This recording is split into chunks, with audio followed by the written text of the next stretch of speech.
Subscribe and share my channel Sudarshana. నమస్కారం.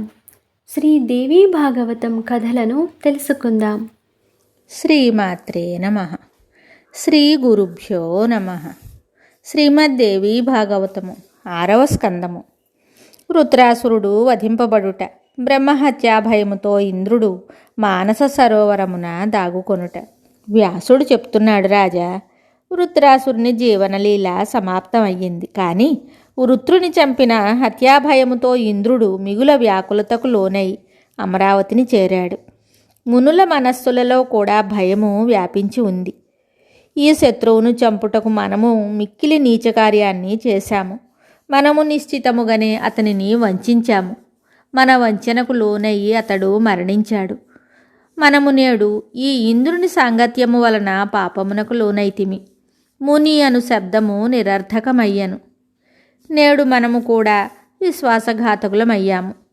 పాపమును చేకూర్చున్నది అనర్థములకు జనని ఈ మమతయే. మమతను ధిక్కరించవలెను. పాపులను సంప్రదించువాడు, వారికి సలహా నొసగువాడు, ప్రేరేపించువాడు, సమర్థించువాడు కూడా పాపమునందు పాలు పంచుకొనవలెను.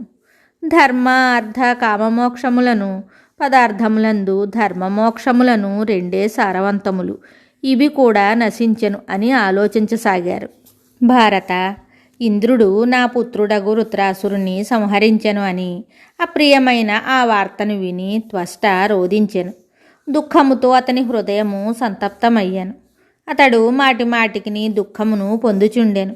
శోకము చేత మిగుల వ్యాకులుడై వృత్రాసురుని శరీరము పడి ఉన్న చోటికి వచ్చాను. అతనిని చూసి విధి విధానముగా అతనికి పరలోక సంస్కారములకు ఏర్పాటును చేశాను. నీటిలో మునిగి స్నానం ఆచరించాను. తిలాంజలినిచ్చాను. శోకముతో మిగుల వ్యాకులతను చెందిన విప్రఘాతి పాపాత్ముడగు ఇంద్రునకు శాపమసగుటకు సంసిద్ధుడయ్యాను. అతడు చెప్తున్నాడు, తన అనేక ప్రతిజ్ఞల ప్రలోభమున పడి ఇంద్రుడు నా కుమారుని హతమార్చెను. అట్లే ఇతడు కూడా భయంకర దుఃఖములను అనుభవించుగాక. ఇది బ్రహ్మరేఖ, దీనినెవరునూ అధిగమించలేరు. ఇంద్రునకు ఇట్లు శాపమిచ్చి మిగులు సంతాపమును చెందుచూ త్వష్ట సుమేరు పర్వత శిఖరము మీదకు వెళ్ళిపోయాడు. అచ్చటనే ఉండి ఆయన దుష్కరమగు తపస్సును ప్రారంభించాడు. రాజు జనమేజయుడు అడుగుతున్నాడు, పితామహ, వృత్రుని వధించిన తరువాత ఇంద్రునికి ఏ గతి పట్టింది? తరువాత అతడు దుఃఖములనే అనుభవించుచుండెనా లేక సుఖములందు అవకాశము సులభమయ్యేనా? దయచేసి ఈ ప్రసంగమును మాకు వినిపించండి. అప్పుడు వ్యాసుడు చెప్తున్నాడు, గొప్ప భాగ్యశాలి, తాను చేసిన శుభాశుభ కర్మఫలమును ప్రాణి తప్పక అనుభవించవలెను. ఈ నియమము దేవతలకు, దానవులకు, మానవులకు అందరికీ వర్తించును. బలవంతుడైనను బలహీనుడైనను ఎవరైనా కావచ్చును.